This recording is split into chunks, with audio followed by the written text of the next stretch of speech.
আমরা এর আগে ফ্রিজিয়ান মুড অবধি দেখিয়েছিলাম সি সা বলে। এখন আমরা যাব লিডিয়ান মুড। যে কোনো মেজর স্কেলের চতুর্থ বা fourth note to fourth note এই অর্ডারে তাদের সংখ্যাগত ব্যবধান হবে W W W H W W H. সেটা 4 4 5 6 মানে 4 5 6 7 1 2 3 4 4 to 4 8 to 8 এখানে। এবার সেই 4 নম্বর নোট আমাদের সিকে সা ধরলে একে 4 নম্বর নোট মা হবে বা এফ হবে। এফ জি এ বি সি ডি ই এ। এখান থেকে বাজালে এটাকে বলা হবে লিডিয়ান মুড।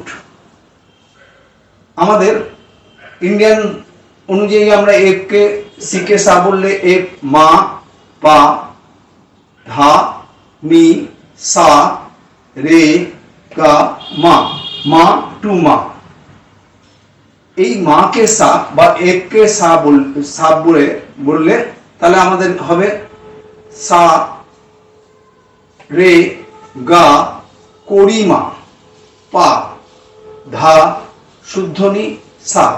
একে আমরা বলি এই স্ট্রাকচারটা বা এই কাঠামোকে আমরা বলি কল্যাণ ঠাট। এরপর আসছে মিক্সোলিডিয়ান মুড। মিক্সোলিডিয়ান মুড যে কোনো মেজর স্কেলের fifth note to fifth note order থাকবে whole tone semi half tone. Order থাকবে হচ্ছে W W H W W H W. এদের সংখ্যাগত সুরের ব্যবধান থাকবে 1 থেকে 8 নম্বর নোট পর্যন্ত।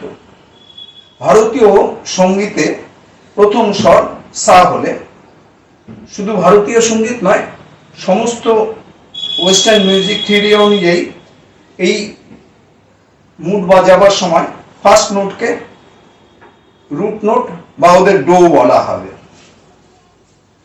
আমাদের ভারতীয় সঙ্গীতে আমাদের স্বরবিন্যাস কেমন হবে? আমাদের স্বরলিপি যেগুলোকে আমরা সারেগামা বলি, তাহলে কি হবে?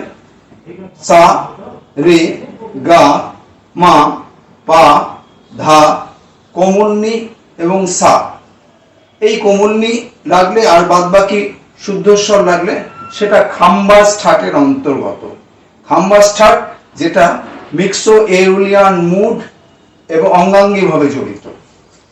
এবার আমরা আসব দ্বিতীয় মুডে, যেটা আমাদের ঠাটের 10টা ঠাটের মধ্যে 6টা ঠাট মুডের সঙ্গে অঙ্গাঙ্গী ভাবে জড়িত। সেই মুডের শেষ মুড বা শেষ আমাদের ঠাটের এখানে মিলের শেষ মুড ঠাটটা সেটা হচ্ছে সেই ডিগ্রি আরম্ভ হবে এওলিয়ান মুড। যে কোনো মেজর স্কেলের 6 নোট টু 6 নোট অর্ডার যাবে W H W W H W W. 6 to 6 A to A. A মানে ধা। এবার এ নোট লাগবে A B C D E F G A. আমরা সি মেজর স্কেলটাকে ধরেই এগোচ্ছি, এটাকে এওলিয়ান মুড বলা হবে। তো এই এওলিয়ান মুড এ কে ধা বললে ধা নি সা রে গা মা পা ধা, ধা টু ধা এই অর্ডারে চলছে। এবার আমরা যদি ধা কে সা বলি তাহলে কি হচ্ছে? ধা সা রে কোমল গা মা পা কোমল ধা, কোমলনি এবং সা সা আশাবরী ঠাট। এই ঠাটগুলো বা এই মুডগুলো কে আমরা যেমন এর আগে দেখিয়েছি ফ্রিজিয়ান মুডে বা আয়োনিয়ান ডোরিয়ান মুড পর্যন্ত দেখিয়েছি, এখানে বলছি এফ কে সা। আমরা যদি সবাইকেই মানে সব নোটকেই সব সাকেই হচ্ছে সি বলি, তাহলে কি দাঁড়ায়?